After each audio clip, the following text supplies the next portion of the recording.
DJ K. Slade was a child trafficker. Human trafficking is a crime against the person because of the violation of the victim's right of movement through coercion and because of their commercial exploitation. Human trafficking is the trade in people, especially women and children, and does not necessarily involve movement of the person from one place to another. Okay. Y'all could call me a rat, but let's make something clear.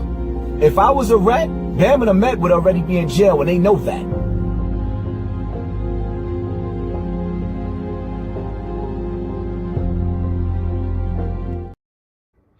Peace, everyone. How you doing? Welcome to Israel Doctrine. Today, you're in the Hangout, and the topic of today's Hangout is 5K1 series officially launched. We launched it last week. We back. And a King's reveals truth about hip-hop performance. However, I don't know, people. I got to get this thing started. That's all I know. It's about the performance, not the introduction. So we're going to get this thing started. And I'm going to let the computer read the title. He'll do a better job than me. 5K1 series official launch: A King's View of a Nationally Known Federal Informant in Hip Hop Part 2 of 2. A national known federal informant. Now the federal informant been in hip hop. He's nationally known. I've been on TV shows and stuff, and nobody's talking about it. They'll talk about Whack 100 being with the feds, but they don't know which fed he was with. I do. You have now entered the world of the YouTube street knowledge. I welcome you all to the Israel Doctrine Entertainment LLC 5K1 series official launch titled A King's View of a Nationally Known Federal Informant in Hip Hop Part 2 of 2. Part 2 of 2. And it seems that I start doing this and more informants are coming out. I don't know, people. I don't know. If you missed part 1 of 2 in this 2-part series, we left on a cliffhanger about my short relationship with the nationally known federal informant who participated in 1980s in the federal prosecution of Miami-based religious cult leader Yahya Ben Yahya, Khalil Amani, formerly Khalil Ashanti, and the birth name that his father and mother gave him, Lloyd Rodney Clark. Yes, Lloyd Rodney Clark. Who would lead a name that your mother and father gave you? People thought I was that foolish. I'm still Carl Albert Davis to this very day. Part 1 established how Khalil Amani revealed to the world in his interview with Colorado private investigator Ed Opperman Report podcast that the deceased hip-hop DJ K. Slay informed Khalil Amani while Khalil was writing for DJ Slay's Straight Stumpton magazine that we, as in the Universal Zulu Nation and its members, which included the then teenage DJ K. Slay, used to go and get the young teen boys for Africa Bambaataa to have illegal sexual relations with. So, K. Slay was a part of the Universal Zulu Nation child trafficking, but people got Bambaataa to not show in court, so they call themselves having a win, but they're not pushing any legal matters and things of that nature. The intent, from my point of view, was never to lock Bam up. That's why I've been persecuted, and that's why all these things have been going down. In this action-packed episode, we will speak on the links between non-governmental organizations like the Universal Zulu Nation World Council and the inflows of not-for. We're going to keep going. It's just the document didn't pop out right. Profits, private foundations and charitable organizations like the Snitch Network, Child USA, and Hip Hop Stands with Survivor. In this episode we will rely on some current events to support some of my questions or statements that I make here. with organizations like the Pulitzer Prize having lawsuits against them by the current President Donald J. Trump. The weaponization of information using publishing companies and authors of books to create legal narratives that may not be true, and the government agencies that use these outlets in tandem with high-profile cases and to circumvent justice. All of these things will raise questions. We got to raise question, people. Question is the best way to kill a lie. This episode will speak on how my relationship with Khalil Imani quickly turned sour after he left my movement to work closer with Troy, Star, Torain and Layla Wills, and Khalil Imani's new support for the Hassan Campbell, the conspirator with Afrika Bambaataa.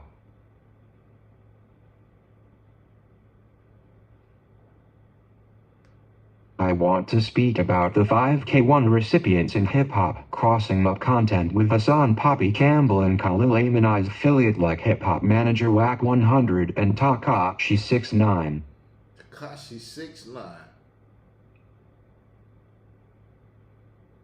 All of a sudden, crooks are friends with crooks. But we ain't supposed to see it. We supposed to be blind. No. Never blind, never ignorant. As Pac said, never ignorant getting goals accomplished. Nigga. The degrees of separation between Khalil Imani and Wack 100, with Wack 100 being known as being the West Coast arm of DJ K-Slay Straight Stuntin' magazine, is a relationship that revealed a lot in these YouTube streets back in 2018 and 2019. The degrees of separation of Khalil Imani and Wack 100 involve Khalil Imani saying that he could have YouTuber Cav Gills touched in the California streets on California Peru blood. On Peru blood, Khalil Imani threatening man life with Wack 100. Tried to threaten me with him, but Wack 100 ain't effing with me. We are talking about a nationally known federal informant in Khalil Imani quietly until 2018, when I informed the world that DJ K-Slay told him to write the article about Afrika Bambaataa, gay, and date raping.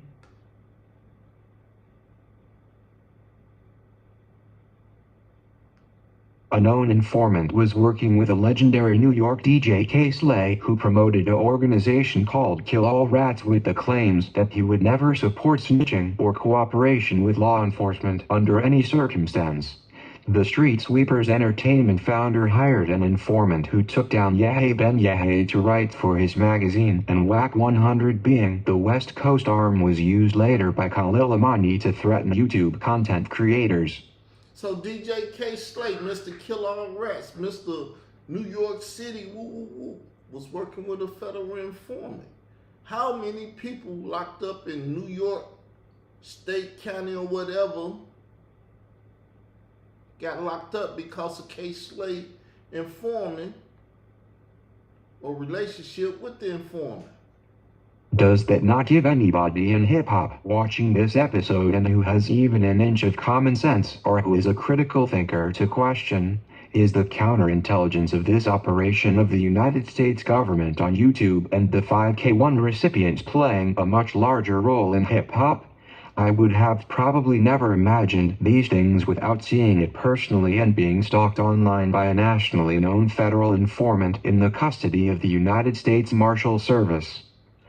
I cannot confirm or deny if this is true, but I will say that I was told Layla Wills may have conducted an interview with DJ K-Slay prior to his death. There may be a day in the future where an interview surfaces of DJ K-Slay discussing his role with Khalil Imani in the article K-Slay told Khalil to write in 2013, Afrika Bambaataa, gay, and date raping?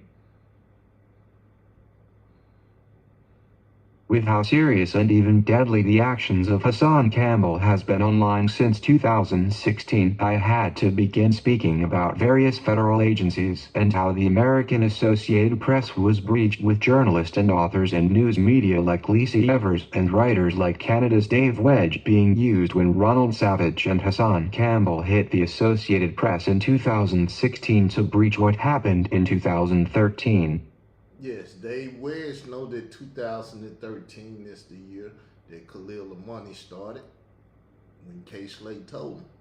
Afrika Bambaataa and Hassan Campbell is being protected by various individuals with ties to federal agencies and to organizations that receive federal grants, all working to weaponize information against the American people and with assistance from foreign governments. I want to make it very clear here that many of the undesirable topics called a conspiracy theory in the 1980s became the facts in the year 2000. Much of what is being called a conspiracy today by the left will become fact in the very near future, as history tends to repeat itself. Yes, people. That's why I'm doing what I'm doing. Making them mad. He won't address none of it. What Khalil Amani did in the 1980s in working with the Federal Bureau of Investigation to take down Yahya Ben Yahya would modernize in the late 1990s with Project Megiddo. A basic wiki search reads, Project Megiddo was a report researched and written by the United States Federal Bureau of Investigation under Director Louis Freeh. Released on October 20th, 1999, the report named followers of white supremacy, Christian identity, the American militia movement, Black Hebrew Israelites, and apocalyptic cults as potential terrorists who might become violent in reaction to the new millennium. Project Megiddo. Learn about it, people. Black Hebrew Israelites don't even know about it. Khalil Amani, who took down a religious cult leader, and even worse, a religious cult leader who was said to have and brainwashed people to call themselves a biblical misnomer of Hebrew Israelite, became the blueprint for an entire counterintelligence operation which was modified to prepare for the year 2000 under the name Project Megiddo. Project Megiddo, people. Forgive the pronunciation of my robot. Khalil Amani would speak of undercover operations he participated in after the Yahya Ben Yahya prosecution was complete. The operations would include going undercover as a religious clergy. Khalil Amani would later use his college degrees to write his books and journalism, but ultimately, he would land smack in the center of hip-hop with DJ K-Slay. Just analyzing DJ K-Slay and the fact that he would tell a nationally informant of the federal government that Afrika Bambaataa was sleeping with underage teenage boys for years, and then tell him Afrika Bambaataa was stabbed by a victim. Maybe DJ K-Slay was inside of something far deeper than what they said was going on in 2013. Far deep. But I'm only questioning. Now for a question. If the federal government ran counterintelligence operations like Project Megiddo in the year 2000, what counterintelligence operations existed in the lead up to the year 2013? I will get to that more a little later in this episode. See now, because this is deep, I was dealing with Pit Boss at the time, and we was running these YouTube streets. He was gang banging. I didn't want to gang bang at the time. I didn't want to get into all that. But he was a preterist, saying things was fulfilled in not 1970, but in 70 AD. He was saying all prophecy was fulfilled in 70 AD. Then his mentor and his teacher, William Bell, who I went to Memphis, Tennessee to debate, I say he took a loss, but that's just my opinion and everything. Then after that, they started coming at me a certain way with gangbang like lingo and tactics and stuff, getting into the nigga stuff. But that's what being his relationship left off with the fact that he didn't want to believe that things was going on today, but he may have been a very pivoted, I can't even say it, pivoted. He may played a very pivoted role in what's going on in these end times. Ain't that right, Pitt? The cover-up of the proper role Hassan Campbell played as a willing participant to the actions of Afrika Bambaataa and the Universal Zulu Nation in 2013 by Troy, Star, Torain, Layla Wills, and with support from think tanks like Child USA, involves a tale of 40 years of international child sex trafficking, adult prostitution, bribery, extortion, and even potential murders by members of the Universal Zulu Nation and its security arm, the Zulu Warriors Security Company.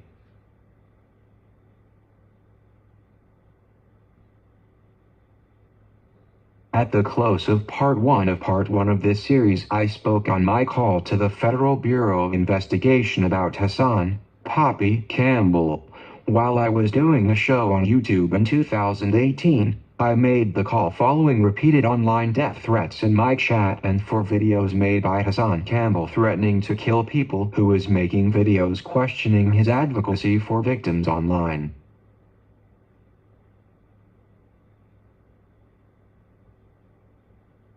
Y'all hear the story. Since my videos on YouTube at the time of 2018 was asking about the whereabouts of the teen victim of statutory sexual assault that Hassan Campbell said he was given the photo to kill, my platform was a main target for Hassan Campbell's threats.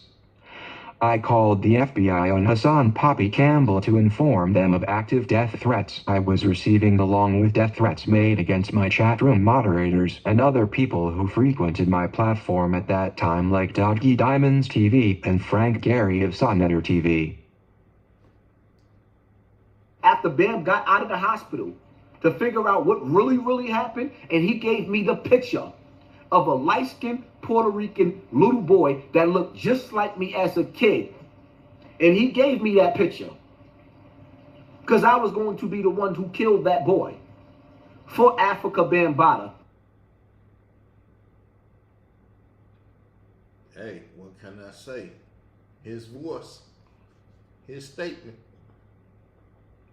After my fighting the strategic lawsuit against public participation placed on me by Layla Wills in Chicago and beating the false criminal and the false civil charges, I began to do a more in-depth study into the politicization and the weaponization of federal agencies like the Federal Bureau of Investigation and the corruption of individuals in its programs online, as I had done a lecture called The Profiling and Stalking of the Israelite Male in Chicago back in 2016. I remembered how organizations like Straight Black Pride and GOCC was used in the narrations of the stories told about Afrika Bambaataa. I remember telephone calls that were done with Hassan Campbell on YouTube with other former Zulu Nations members like Brother T claiming to work special operations in Brazil against child sex trafficking rings. The main thing I realized is that none of the people being alleged to do the most inhumane crimes was getting arrested, but instead people who were unraveling the inconsistencies and the cover-ups were being silenced systematically, and that included this platform. Systematically. By Layla Wills and Troy Star Terrain and their syndicate known as Hip Hop Stands with Survivors. I began to see how state and federal informants were participating on YouTube with Hassan Campbell, and it makes sense because Troy Star Terrain runs the Snitch Network. I realized how certain channels on YouTube are working together to form grifting operations or scams using propaganda against the content creators online. I saw now how the weaponization of federal programs and its recipients was being used to crush political dissent and circumvent the will of the people, and against platforms like Israel Doctrine, because my platform was promoting more of a conservative viewpoint.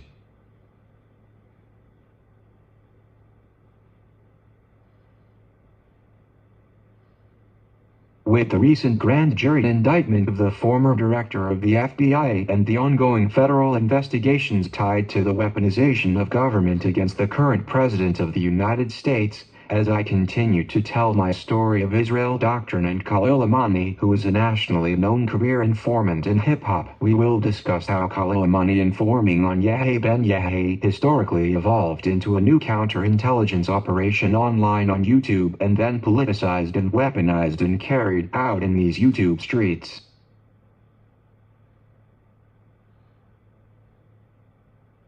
From 2018 to today, my movement to find the whereabouts of the boy who they said was molested in Stab Africa Bambataha in 2013 and my story of how I proved Hassan Campbell was a willing participant has grown all over the YouTube streets.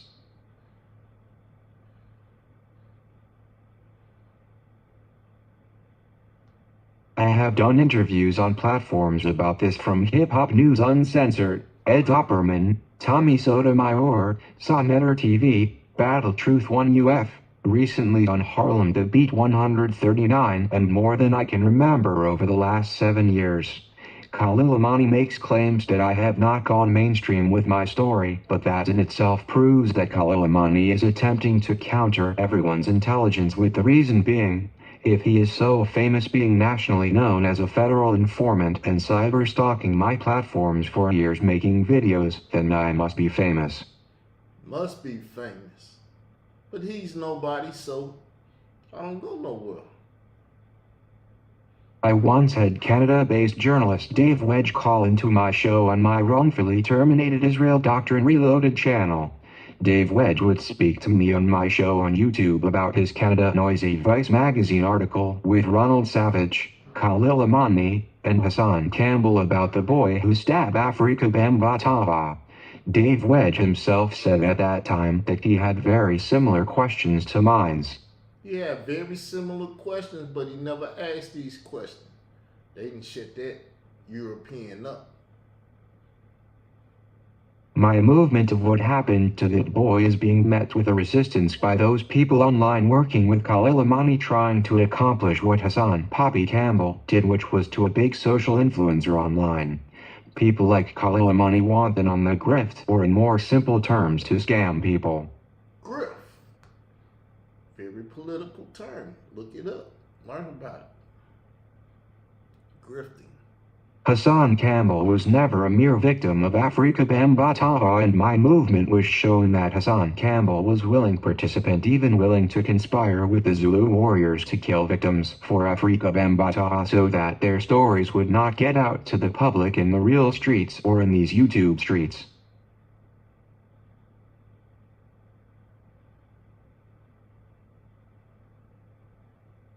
After Khalil Amani snapped and declined to do his civic duty as a known former federal witness and inform his handlers of what he witnessed Hassan Campbell doing, and which was way out of line, I realized that he was a counterintelligence operative and made sure to protect myself.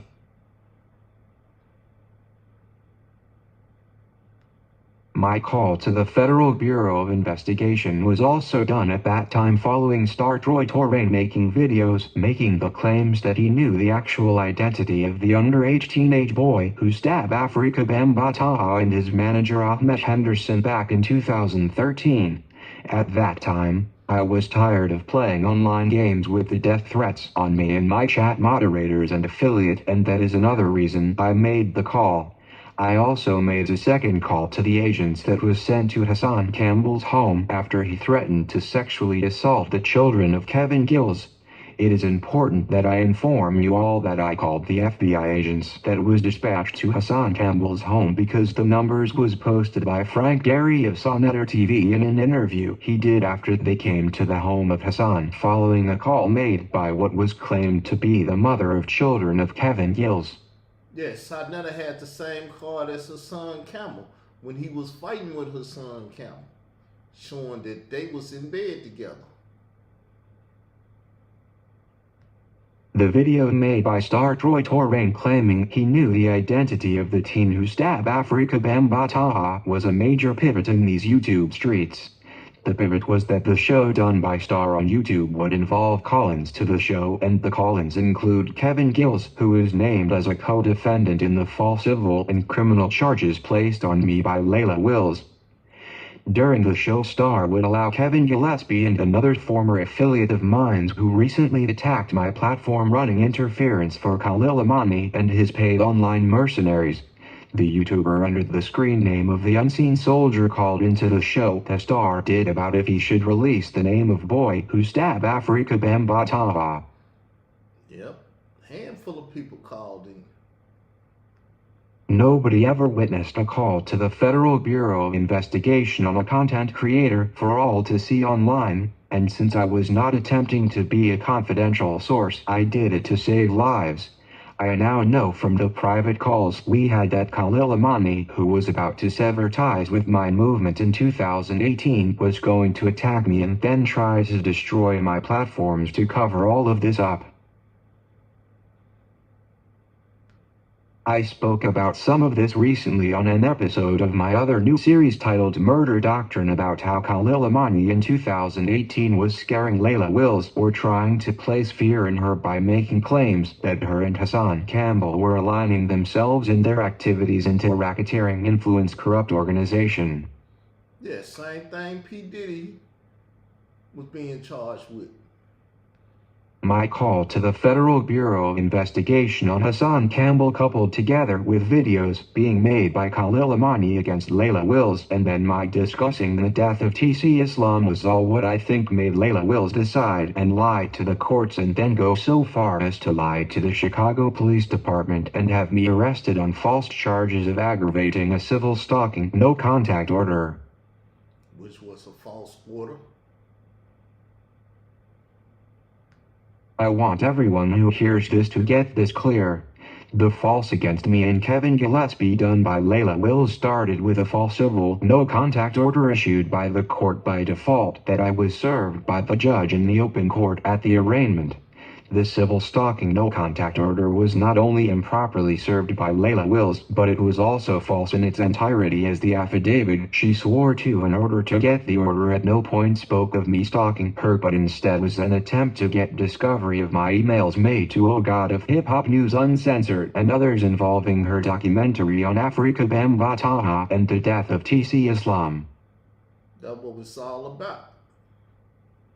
Which is the RICO that Khalil Amani was saying Hassan Campbell was putting them in. Khalil Amani has lied repeatedly, claiming I stalked Layla Wills based on an arrest report that was made when Layla Wills lied to Chicago police, alleging I was online with guns and threatening to harm her. The claims made to the police by Layla Wills was all false, and this was proven when the Cook County District Attorney dropped the false criminal charges on me. He dropped them, she dropped hers. Criminal, civil. Not only did my arrest include an error of not reading my Miranda rights by the arresting officers and proven by an actual witness at the court, but had the criminal charges proceeded, it would show in discovery that I never had guns online, and I never with guns online threatened Layla Wills.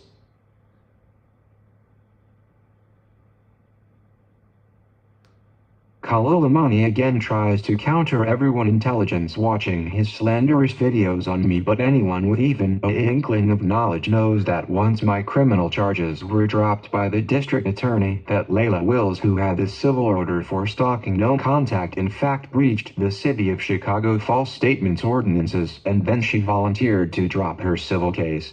The civil case, coupled with the civil case being dismissed and dropped, leave the public record set in stone that I did not stalk Layla Wills physically or in cyberspace.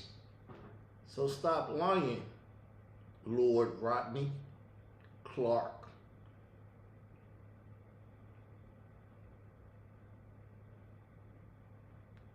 Khalil Amani has been repeating the lie that I stalked Layla Wills now for going on about 5 years. The criminal case of me allegedly aggravating a stalking no-contact order was dropped by the district attorney of Cook County. The civil stalking no-contact case was also dropped against me. For Khalil Amani to ever claim I stalked Layla Wills with the final depositions on both cases proves he has slandered me since he began to randomly attack me for Layla Wills in 2020. Randomly just attacked me and been slandering me and lying ever since. God, please do something about it. In Jesus' name.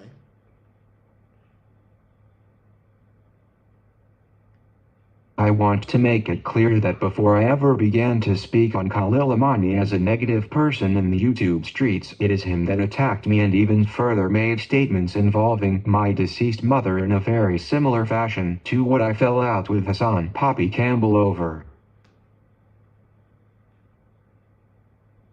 he did this intelligence. He said, oh, if I speak about his mother, he gonna do this. That's why everybody mama has been BITCHs and everything else. I just said, I don't give a what no more.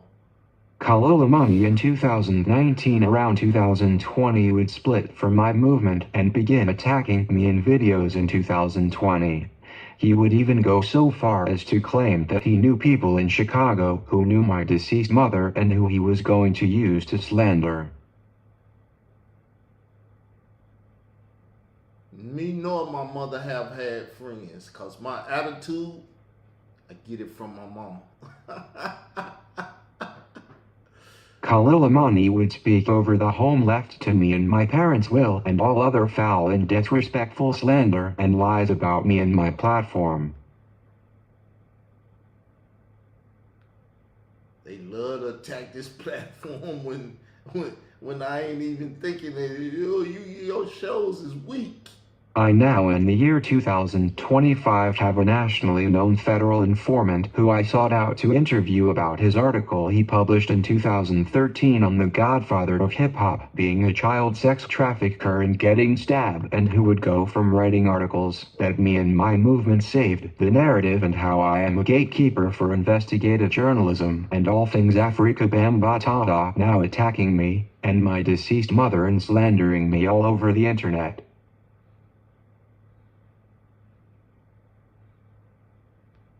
All because I countered Khalil Amani's counterintelligence as a spiritual advisor to the LGBTQIA+, and all because I was smart enough to protect myself with recording many of our private calls and keeping documentation and videos to prove that I am innocent of any wrongdoing. He wants me erased in these YouTube streets. In life. Yes, these streets, which is life. As a so-called ally at that time back in 2018, Khalil Amani witnessed not only Layla Wills lie on me and Kevin Gillespie of being supporters of child sex traffickers, but he also witnessed my former cyber stalker, the RBG Hebrew, Hassan Poppy Campbell, Hassan Campbell's chat moderator Candy, and Mrs. Beverly all tried to have me falsely arrested for having possession of a child sex videos.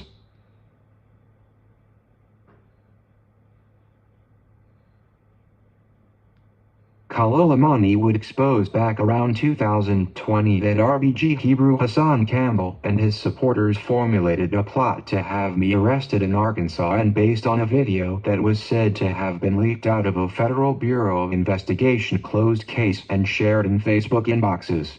Evidence used by the Federal Bureau of Investigation and leaked was used to set me up online. The person who initiated sending me the video to my inbox was someone I met once at a young Pharaoh lecture in Chicago back when he too was questionable for working as an informant for the government.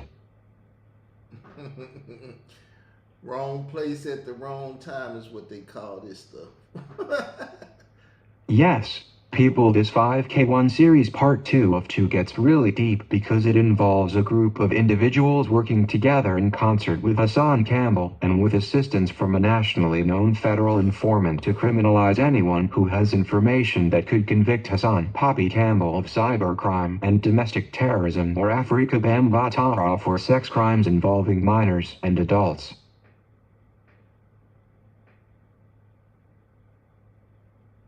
Counterintelligence is a real thing, and if you have very little support against a group of people who operate within the machine of the federal government and who are desperate in trying to clear the name of Afrika Bambaataa, who is the godfather of hip-hop, then you better have the protection of the Lord God of Israel. Mm-hmm.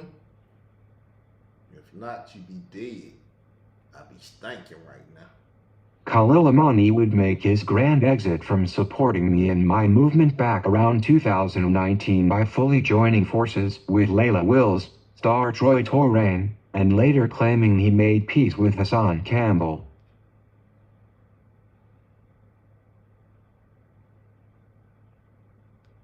I believe back in 2019 Khalil Amani first knew that I had to be hit with a strategic lawsuit against public participation by Layla Wills.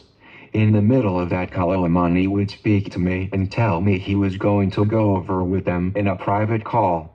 Khalil Amani knew he was making videos claiming Layla Wills and Hassan Campbell was in a racketeering operation, but he tried to play like Bennett and act like he was not in it when Layla Wills slapped me with the false civil charges. My name is Bennett, I ain't in it. After being hauled into a Cook County court in Chicago, Illinois on false allegation of civil stalking and then later to become subjected to a false criminal charges of aggravating a stalking no contact order, this is when Khalil Amani would call me in the private and try to get me to believe that he was going to split from my movement to find the missing teen who stabbed Afrika Bambaataa, and Khalil Amani would join forces more directly with Layla Wills and star Troy Torrain.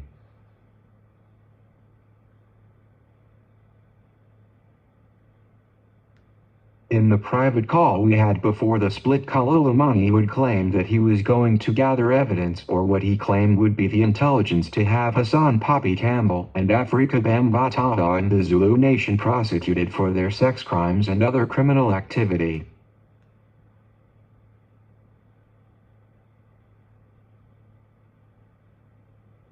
Over the years I have played some of the private audio I gathered as evidence on Khalil Amani following his many attacks on me and my affiliate. For years while stalking me, I gather Khalil Amani probably wonders if I have the audio for that last call we had before we severed ties. I remember Khalil Amani thinking that because I am such an open book in how I do things that I played each and every audio I have of him over the years. I want you all to know that I very well may have that audio of Khalil Amani where he told me he was going to join Layla Wills and Hassan Campbell and star and prosecute all who was involved, but I will save that for another time on whether I kept the private audio on Khalil Amani. What I will say is I recorded a lot of our calls after I learned I was dealing with a counterintelligence operative. It is important to note that right before the split, all of my YouTube channels that were falsely flagged and then wrongfully terminated involving a false flag for copyrights of the video Khalil Amani made claiming that Layla Wills and Hassan Campbell was in a racketeering, influenced and corrupt organization. A little bit more, people, a little bit more. It's a long thing. You got to think this is 8 years of stalking that I'm talking about. Even though I got all my channels back from YouTube after it was wrongfully terminated for false flags at that time of the arbitration, Layla Wills had struck the channel with 5 or 6 false copyright strikes to make sure my channel was terminated.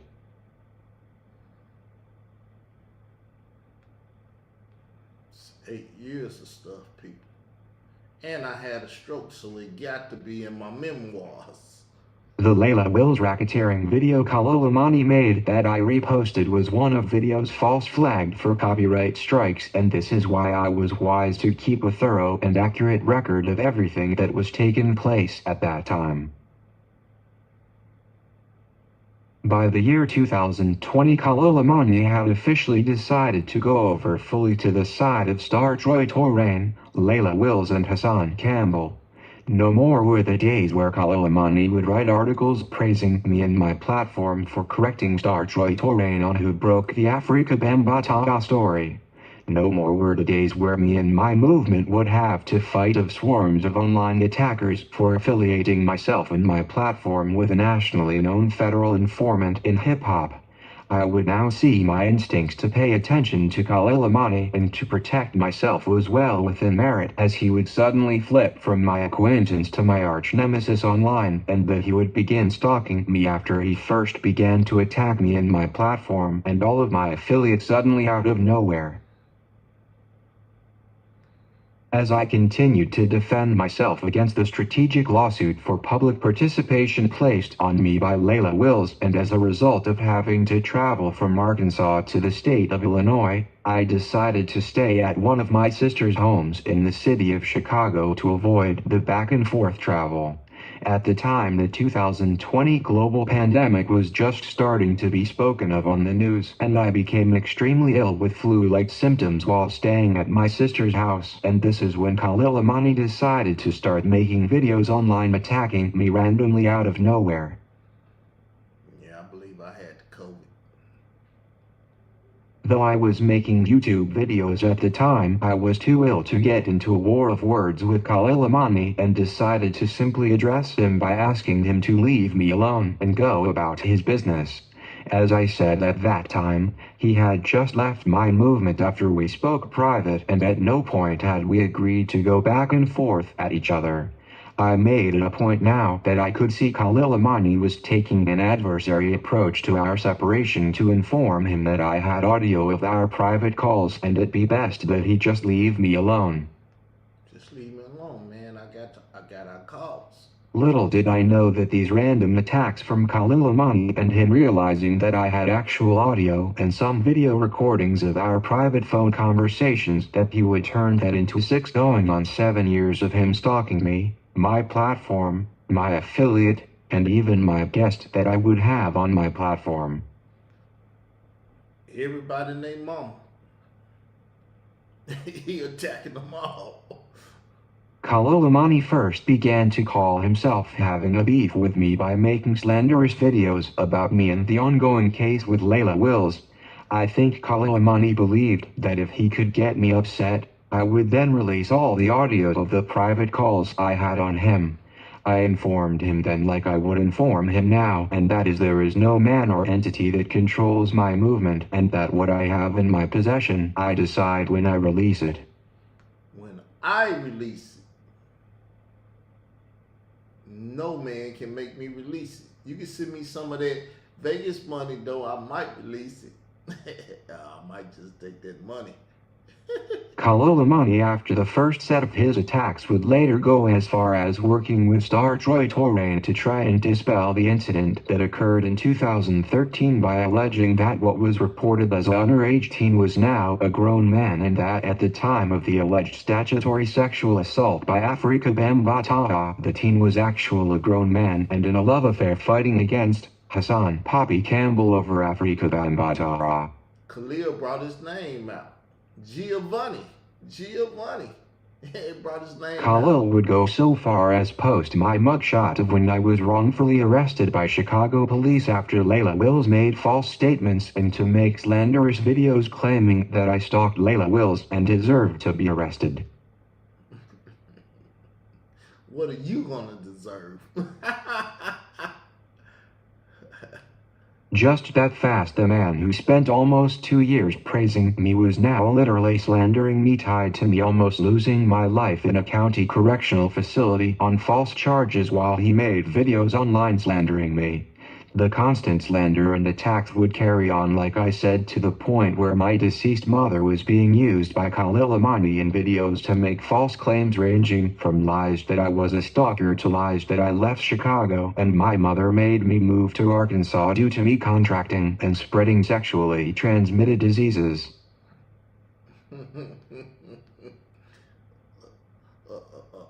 A renewed version, but I got a sexual transmitted disease. Woo. Khalil Amani would do everything under the sun that he could online to discredit me and false flag videos I was making to defend my character, and then even would attack my guest or make videos attacking my affiliate, even down to my chat moderators.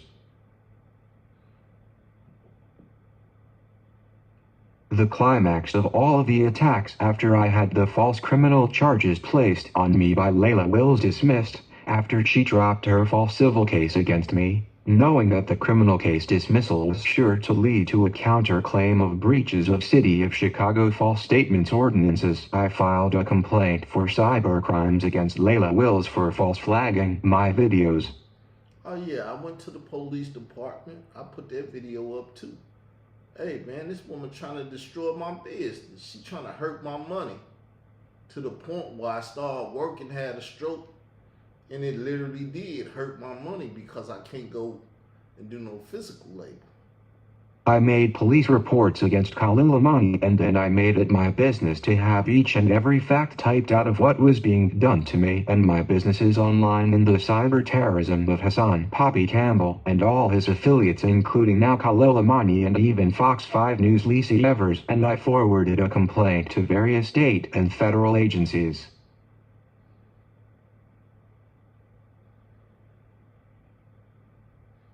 This is where this episode is going to switch to a more political discussion, as I had now informed various agencies of the state and federal government on the racketeering of Hassan Poppy Campbell and all of the events of the misuse of the courts in New York State and the state of Illinois, and I now realized my home state, the state of Arkansas, is an anti-SLAPP state, and with the breaches of the Chicago police by Layla Wills and all of what Khalil Amani was doing with the cover-ups with DJ K-Slay and the breaches of the Associated Press with the alleged stabbing of Afrika Bambaataa and his manager Ahmet Henderson, and about non-governmental organizations like the Universal Zulu Nation and other charitable organizations used to create the rackets online with YouTube, its parent Google, and its parent Alphabet Incorporated, the Snitch Network, and Child USA.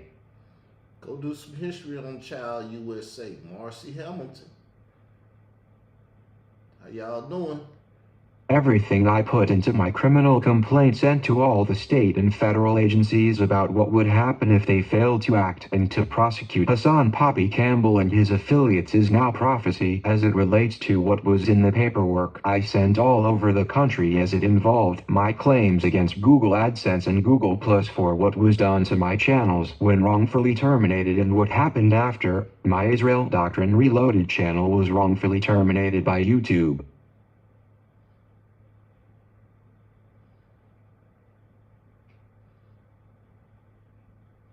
I warned everyone in videos I made about my criminal complaint that everything I sent to the state and federal agencies was coming to pass after I sent the paperwork, as Hassan Campbell would go as far as claiming he got shot after terrorizing residents of Bronx River housing projects in New York City while streaming on YouTube. Who jumped to his defense? His good buddy Khalil Amani. Hassan Campbell, now a social media influencer with hundreds of thousands of subscribers, was going out for YouTube clicks and likes and terrorizing residents of the New York City housing tenement building he claims Afrika Bambaataa molested countless teens in, and from his not-so-humble beginnings in 2016 claiming to be a mere victim of childhood molestation by Afrika Bambaataa, and who is exposed as being a willing participant and one who would go so far as claim he had Stockholm Syndrome to rationalize taking a photo of a teenage victim of molestation from his actual victimizer and kill him for Afrika Bambaataa. What? What?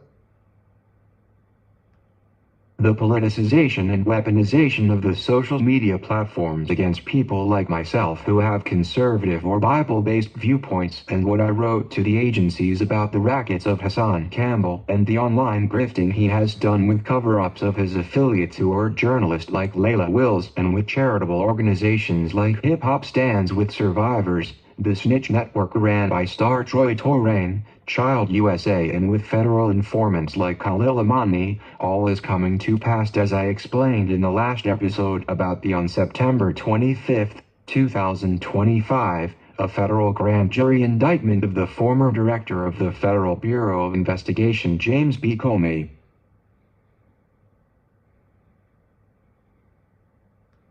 Now I let all my viewers know that I voted in last year's presidential election for Donald J. Trump, who is now the 47th President of the United States. What are the odds that just recently on September 30th, 2025, as I was getting ready to release this episode, the headline reads, YouTube to pay $24.5 million to settle lawsuit over Trump's account suspension after January 6th attack.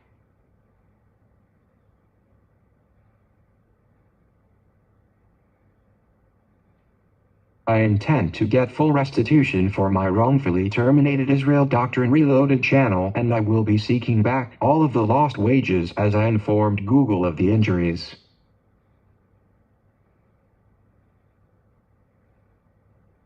I want to stay on topic as Khalil Amani, the star of this episode, has spoken of his political affiliations to his Greek fraternity with his Greek frat brothers being the likes of former President Bill Clinton, and that Khalil Amani claims that he has been an avid supporter of the Democratic Party. I once had to defend myself after Khalil Amani made videos attacking me for having had a stroke. I had a stroke after going to war to preserve my life against Layla Wills and her strategic lawsuit against public participation placed on me. I then made fun of how Khalil Amani similarly contracted the Bell's palsy after he got the vaccine during the pandemic of 2020. I say all of these things to get to the crux of the politics of people like Khalil Amani and Layla Wills, who can be seen in photos with Barack Hussein Obama, who is also a Chicago, Illinois native, with his wife Michelle Obama. Khalil Amani's politics is important for the viewers to learn, as I now, after experiencing all that I have in these YouTube streets, had to research and understand the politics for myself to align myself and my movement for a prophesied victory.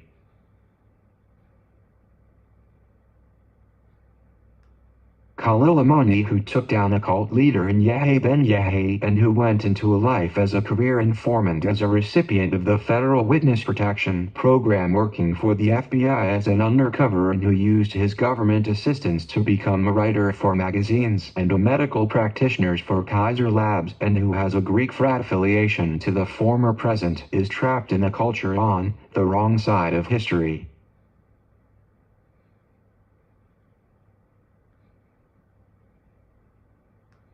Now let us deep dive into some other topics on the weaponization of government under the presidency of Barack Obama from 2008 to 2016 in order to see how back in 2013 everything that DJ K-Slay and Khalil Amani did to expose Afrika Bambaataa and the response from the Universal Zulu Nation was written into the law under Barack Obama, or as I call it, akin to Ronald Reagan and OMIC, as the Universal Zulu Nations was operating in 2013 under Obama and OMICS.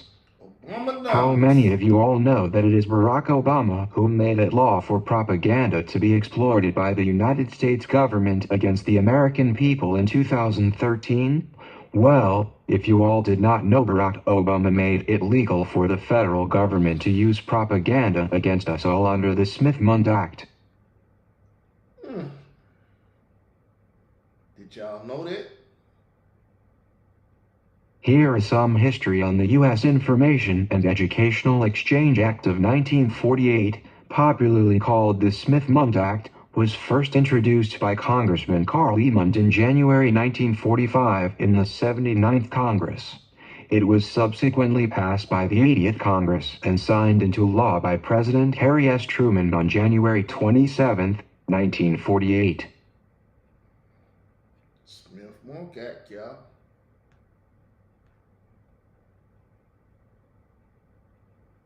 Big players here, people. Barack Obama would go on after his first term, and in his second he would pass House Resolution or H.R. 5736, Smith-Mundt Modernization Act of 2012.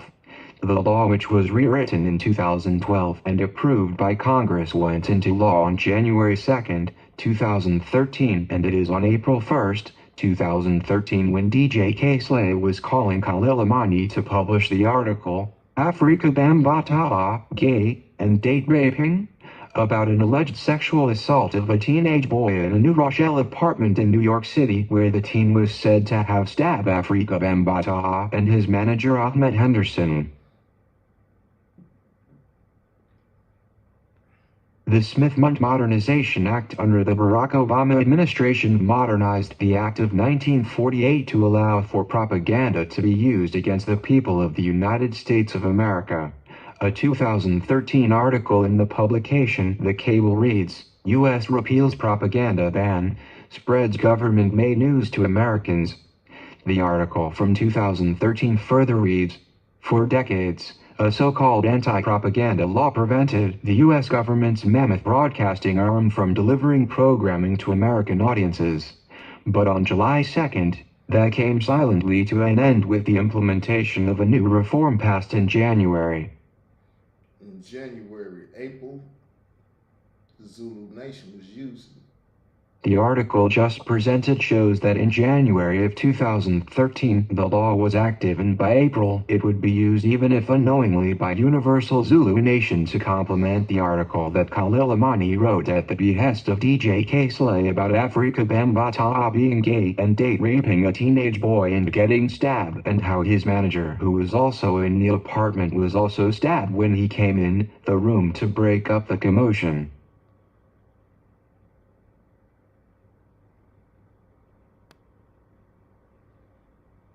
What I am saying here is something I have said very early on when I began to investigate the stories of Ronald Savage and Hassan Campbell, and that is if the alleged stabbing of Afrika Bambaataa in 2013 occurred, it was a crime and it should have been prosecuted.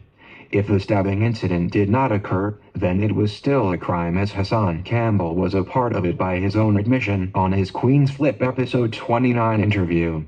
It was even more so a crime when Hassan Campbell and his affiliates Khalil Imani, Layla Wills, Troy Star Torrain, and people like Marcy Hamilton of Child USA went to cover up Hassan Campbell's involvement and committed even more crimes in the process. Committed more crimes. The Universal Zulu Nation press response to the stabbing of Afrika Bambaataa and his manager Ahmed Henderson in 2013 no doubt breached the Associated Press in 2016 with conflicting stories told by Ronald Savage, Hassan Campbell, and Khalil Imani in Canada Noisy Vice magazine, but it would involve the weaponization and politicization of the federal government with potential covering up by state agencies and charitable organizations, as it was alleged that the night of the stabbing, members of the Nation of Islam's Fruit of Islam was dispatched to New York City Jacobi Hospital to check on Afrika Bambaataa as he was treated for his wounds with his manager, and it was alleged that hundreds of Universal Zulu Nation members all came to check out Afrika Bambaataa was okay. That's Jacoby. If you didn't hear it, it's stated right. Without going too deep into any fringe conspiracies, what I am saying here is that from 2013, when Khalil Imani and DJ K-Slay first published the article, Afrika Bambaataa, Gay and Date Raping, to 2016 when Ronald B. Stinger Savage broke his story on Afrika Bambaataa in the New York City Daily News publication, a Democratic operation was underway, as we all know that Ronald B. Stinger Savage is a Democratic former elected official for New York City Bronx District. That's what Troy Star Terrain was threatening him with. Scared the boy half to death. Ronald B. Stinger Savage as well as Afrika Bambaataa would then go on New York City Fox 5 to do two separate interviews about the allegations Ronald Savage and others like Hassan Poppy Campbell was making against Afrika Bambaataa involving allegations of childhood molestation. That was to replace the boy with two live victims' names and faces. The boy, you don't know his name, you don't know his face, nothing about him. That's how you get 2016 over 2013. Hassan Campbell, Ronald Savage and Khalil Imani would later go interview with Canada Noisy Vice magazine journalist Dave Wedge and split or breach the press on the story of the stabbing of Afrika Bambaataa getting stabbed, which the Universal Zulu Nation press release in 2013 conflicted, as it was claimed Afrika Bambaataa was in the hospital for chest pains on the night of April 1st, 2013, but it was never addressed how manager Ahmed Henderson was also said to have been treated for wounds tied to the same incident. You effed up, Zulus. I find it interesting that the breaches of the Associated Press with the Afrika Bambaataa stabbing incident involve using a foreign publication like Canada's Noisy Vice magazine. I recall doing shows on my wrongfully terminated Israel Doctrine Reloaded channel about the Five Eyes law enforcement group. Five Eyes. I will give you all a quick breakdown on what the Five Eyes law enforcement group is.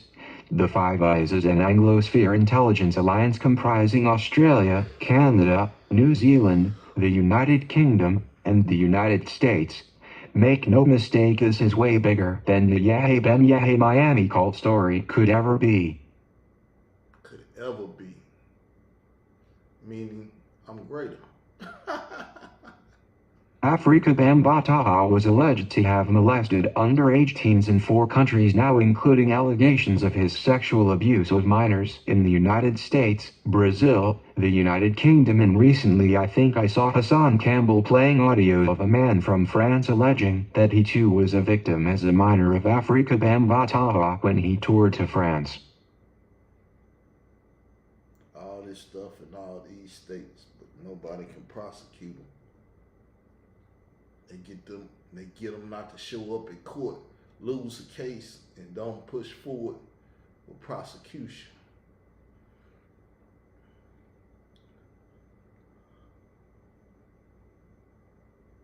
Whether or not the allegations against Afrika Bambaataa are all true, or if it is all a plot or a hoax to weaponize information and propaganda, these events are taking place with individuals from various countries for political purposes, and these events have caused real injuries to countless people, including myself.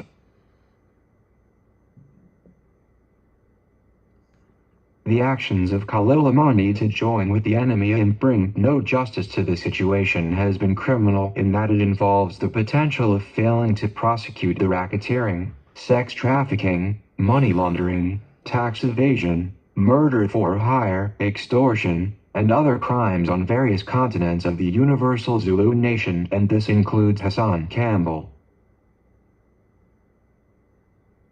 It was revealed by former Universal Zulu Nation member Cuba Crisis that after the alleged April 1, 2013 stabbing of Afrika Bambaataa, he spoke to his Ahmet Henderson at a Zulu meeting held within days of the incident, and that he was able to see Ahmet Henderson visible recovering from the alleged knife wounds was reported he received, breaking up the commotion caused by Bambaataa being stabbed.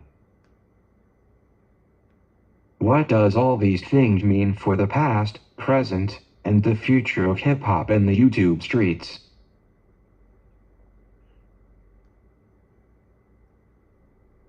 With all the known federal informants exposed in hip-hop like Tekashi 6ix9ine and the interactions with other key figures in the culture and allegations of confidential informants hurled at artists like Jim Jones in Whack 100, what does the 5K1 series inform the viewers of?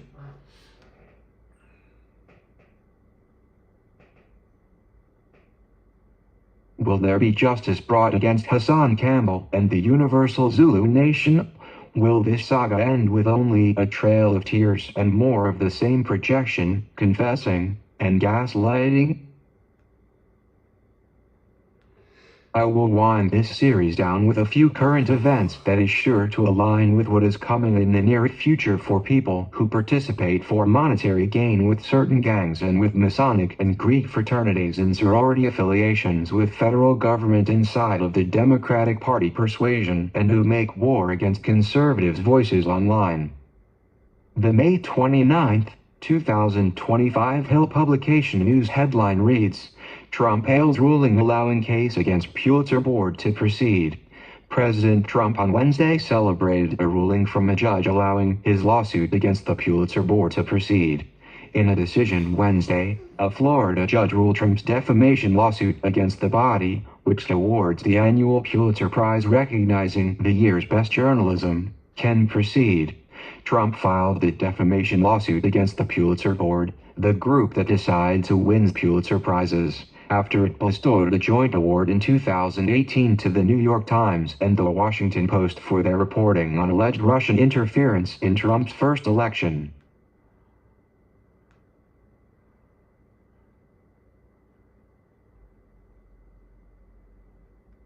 Has the Pulitzer Prize been weaponized in order to use published literature to cover up crimes against the public interest using the stories of 5K1 recipients? The recent AP News headline reads, on October 3, 2025, the FBI announced that it had severed ties with the Southern Poverty Law Center, a civil rights watchdog group, after a push from MAGA allies on social media. I will save why these things matter for a later episode of the 5K1 series. The Axios News headline reads October 4th, 2025, FBI Director Kash Patel ended the Bureau's long-standing partnership with the Anti-Defamation League, ADL, the prominent civil rights group that has worked with law enforcement to combat anti-Semitism and extremism. Why it matters. His announcement came after the ADL faced right-wing backlash for its web pages on the Christian identity movement and Turning Point USA, the group founded by slain MAGA activist Charlie Kirk.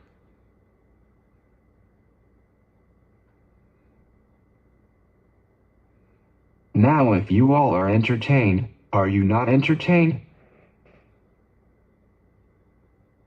Well, if you are, then you do not want to miss the next 5K1 series, which will feature none other than hip-hop's known 5K1 recipient, the federal witness and informant who took down the Treeway Blood Gang, and who say with Hassan Poppy Campbell and Whack 100, none other than hip-hop artist Takashi 69. Hit the like button, share this video with friends and family on social media platforms, subscribe to the channel, hit the notification to be alerted when we are dropping the next episode, become a member, be the first to hear the greatest perspectives from the king of these YouTube streets. And please leave comments, y'all. Comments help the video. Everybody afraid to comment on my stuff. It's all good though. If you don't want to comment, Later Wheels might have you in a lawsuit if she see you comment. So, I understand.